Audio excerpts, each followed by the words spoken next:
Welcome to voice of English literature. Viewers, आज जो topic हमने चूज़ किया है वो चार्ल्स डिकेंस का एक बहुत ही फेमस नावल ऑलिवर ट्विस्ट है, जो कि विक्टोरियन एरा का बहुत फेमस नावल है।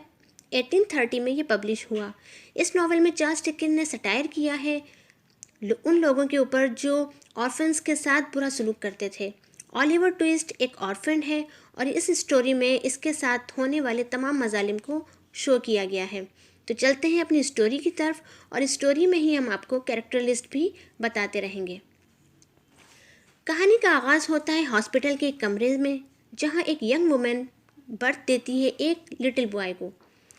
यहाँ पे एक ओल्ड सैली नाम की नर्स है जो रियलाइज़ करती है कि ये औरत बिल्कुल अकेली है और शायद अनमैरिड भी। पैदाइश के बाद उस औरत की डेथ हो जाती है और यहाँ ये बच्चा बिल्कुल अकेला रह जाता है। यहाँ पे ये सीन ख़त्म होता है और अगला सीन 9 साल बाद स्टार्ट होता है, जब बच्चा यानी कि ऑलिवर ट्विस्ट, हमारी कहानी का हीरो, 9 साल का हो चुका होता है और इसको भेज दिया जाता है एक लोकल वर्क हाउस में। यहाँ ऑलिवर बेइंतहा काम करता है, लेकिन उसके बरअक्स उसे बहुत कम खाना और आराम मिलता है। यही एक सटायर है जो कि चार्ल्स डिकेंस ने किया था वर्क हाउस पे, जहाँ पे ऑर्फन के साथ ऐसा ही सलूक किया जाता था। एक मर्तबा मिस्टर बम्बल, जो वहाँ के इंचार्ज हैं, वहाँ उनसे ऑलिवर ट्विस्ट थोड़ा सा खाना और मांग लेता है, जिस पर वो उन्हें पनिश देते हैं और बेबी वर्क हाउस से निकाल के एक दूसरे वर्क हाउस में भेज देते हैं, जो मिस्टर एंड मिसेस सॉरबेरी का होता है। यहाँ पे कॉफ़िन मेकिंग होती है, कॉफ़िन बनाया जाता है, कफन जिसे कहते हैं। मिस्टर सॉरबेरी उससे भी ज़्यादा जालिम होते हैं और ऑलिवर ट्विस्ट को बेइंतहा कम खाना और आराम देते हैं। उसके बरअक्स खूब सारा काम करवाते हैं और सोने के लिए भी कॉफ़िन ही देते हैं और वो उसी कॉफ़िन के अंदर सो जाया करता है। यहाँ पे एक कैरेक्टर है नो, जो यहाँ काम करता है और ऑलिवर को बेइंतहा तंग भी करता है।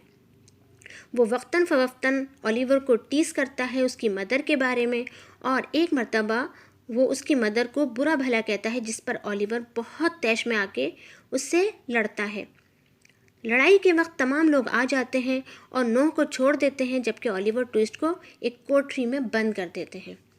ऑलिवर वहाँ बंद रहता है, लेकिन वो कोशिश करता है और वहाँ से फ़रार होने में कामयाब हो जाता है। वो वहाँ से लंदन के रास्ते निकलता है और रास्ते में उसको एक कैरेक्टर मिलता है जिसका नाम है आर्टफुल डॉजर। ये असल में एक थीफ है। वो ऑलिवर ट्विस्ट को ले जाता है अपने मास्टर यानी कि अपने गैंग के सरबराह फैगिन के पास, और यहाँ फैगिन ऑलिवर ट्विस्ट को खूब सारा खाना, कपड़े, सब कुछ देता है और बदले में ऑलिवर से पॉकेट पिकिंग यानी कि जेब कतरी का काम करवाना चाहता है। ये काम बेइंतहा मुश्किल होता है, लेकिन ऑलिवर को एक्सेप्ट करने के अलावा कोई चारा नहीं होता। फैगिन जो इस गैंग का लीडर है और इसके गैंग में जितने लोग हैं वो कहानी में बहुत इंपॉर्टेंट हैं, उन पे हम एक नज़र डालते हैं। Artful Dodger, Nancy, bill Sikes. Nancy और बिल साइक्स ये दोनों लवर्स हैं, चार्ली बैट्स एंड टॉबी क्रैकेट। अब फैगिन ऑलिवर ट्विस्ट को पॉकेट पिकिंग यानी कि जेब कतरना सिखाता है और फिर एक दिन आर्टफुल डॉजर और चार्ली बैट्स के साथ उसको भेजता है लोगों की जेब कतरने। रास्ते में एक शख्स मिलते हैं, ये इस कहानी के सबसे ज़्यादा प्रोटोगोनिस्ट यानी कि एक अच्छा कैरेक्टर है, मिस्टर ब्राउनलो। जब तीनों उनकी पॉकेट पिकिंग करने की कोशिश करते हैं तभी पुलिस आ जाती है, लेकिन आर्टफुल डॉजर और चार्ली बैट्स चूँकि बेइंतहा ट्रेंड होते हैं भाग जाते हैं। ऑलिवर ट्विस्ट पकड़ा जाता है और पुलिस के हत्थे चढ़ जाता है। मिस्टर ब्राउनलो जब देखते हैं कि ऑलिवर ट्विस्ट एक 9 साल का और इनोसेंट बेबी है, तो वो फ़ौरन उसको छुड़वा लेते हैं और अपने घर ले आते हैं, उसको प्यार देते हैं, केयर देते हैं। तभी ऑलिवर ट्विस्ट उनके साथ रहने लगता है। ये पहली जगह थी जहाँ ऑलिवर ट्विस्ट बहुत खुश था, उस दिन तक जब तक मिस्टर ब्राउनलो उसको कहते हैं कि जाके बुक सेलर्स को ये पैसे दे आओ और बुक्स ले आओ।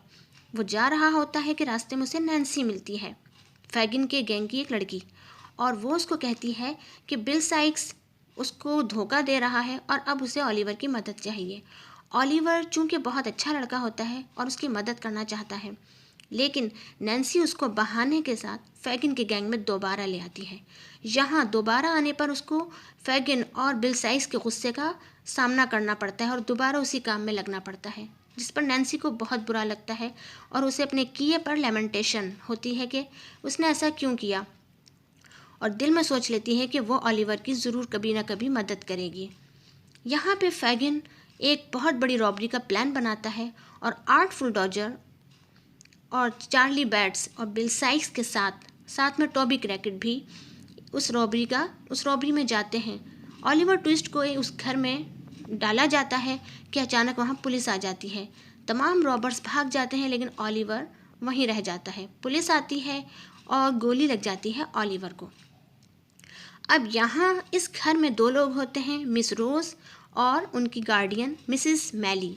ये जब बच्चे को देखती हैं कि उसे गोली लग गई है तो वो डॉक्टर लॉस बैरन को बुलाती हैं और ओलिवर का ख्याल करती हैं।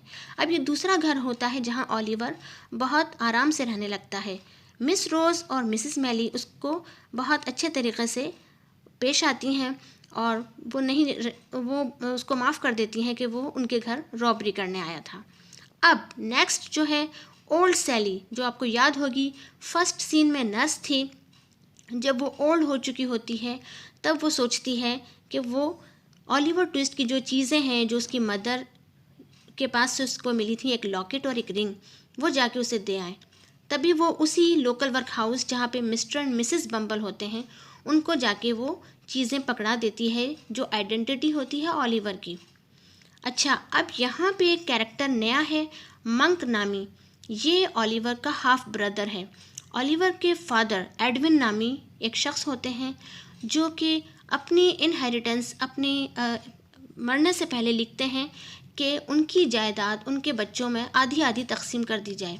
मंक को पता चल जाता है कि उसका एक और भाई भी है जो कि उसकी जायदाद में आधा हिस्सेदार है। उसी वक्त वो सोच लेता है कि उस या तो उस भाई को ख़त्म कर देगा या फिर उसकी आइडेंटिटी को, और पहुंचता है मिस्टर बम्बल के पास। मिस्टर बम्बल कहते हैं कि उनके पास आइडेंटिटी तो है लेकिन ओलिवर नहीं है, और वो उसको आइडेंटिटी दे देते हैं, यानी कि वो रिंग और वो लॉकेट उसकी मदर का होता है। उनकी मदर का नाम होता है एग्नेस और वो रिंग उसके फादर एडविन की होती है, जिससे साफ पता चलता है कि ओलिवर उनकी औलाद है। अब यहाँ पे मंक जो है वो ढूंढता ढूंढता फैगिन के पास पहुँचता है और फैगिन और मंक दोनों ओलिवर को डिस्ट्रॉय करने की या फिर उसकी आइडेंटिटी को ख़त्म करने की कोशिश कर रहे होते हैं। नैन्सी मंक और फैगिन दोनों की कम्युनिकेशन सुन लेती है और उसे पता चल जाता है कि ये दोनों दोबारा ओलिवर के साथ बुरा करने वाले हैं। वो सीधे पहुंचती है मिस रोज के पास और उनको सब कुछ बता देती है। मिस रोज मिस्टर ब्राउनलो के पास पहुंचती हैं जो कि वेस्ट इंडीज़ गए होते हैं और वापस लंदन आ चुके होते हैं। मिस्टर ब्राउनलो से मिलकर ओलिवर बहुत खुश होता है। अब मिस रोज, मिस्टर ब्राउनलो और नैन्सी तीनों ही ओलिवर की हेल्प करना चाहते हैं और नैन्सी ओलिवर की आइडेंटिटी लाने में मदद करती है। वो लॉकेट जो उसकी मदर एग्नेस का होता है, मिस रोज देख के पहचान जाती हैं कि ये उसकी बहन का लॉकेट है और ओलिवर उनका भांजा है।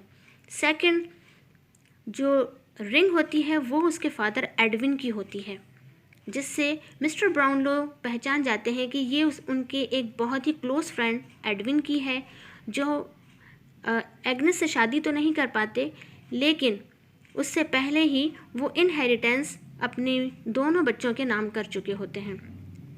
फैगिन का पूरा गैंग वो ये समझ जाता है कि नैन्सी ट्रेटर है और बिल साइक्स नैन्सी का मर्डर कर देता है। मिस्टर ब्राउनलो और मिस रोज दोनों मिलके पूरे गैंग को पकड़वा देते हैं और मिस्टर ब्राउनलो ओलिवर से कहते हैं कि वो मंक को माफ़ कर दे और उसका आधी प्रॉपर्टी जो है वो मंक को दे दी जाए। मंक को आधी प्रॉपर्टी मिल जाती है लेकिन वो आगे जाकर भी गलत कामों में मुलव्वस रहता है और बिल आखिर जेल हो जाती है उसे, और शायद प्रिजन में मर भी जाता है। यहाँ पे मिस्टर ब्राउनलो ओलिवर ट्विस्ट को अडॉप्ट कर लेते हैं और इस कहानी की एंडिंग बहुत अच्छी होती है, हैप्पी एंडिंग होती है, सिवाय उस गैंग के जो कि फैगिन का गैंग होता है, उसको पुलिस पकड़ चुकी होती है। ओलिवर ट्विस्ट का लास्ट सीन अपनी मदर की कब्र पे होता है जिस पे एग्नेस लिखा होता है और वो बहुत इमोशनली सीन था और यहाँ पे स्टोरी ख़त्म होती है। इस वीडियो अगर पसंद आई और समझ आई तो इस वीडियो को सब्सक्राइब कीजिए, लाइक शेयर एंड कमेंट्स कीजिए। Thank you so much.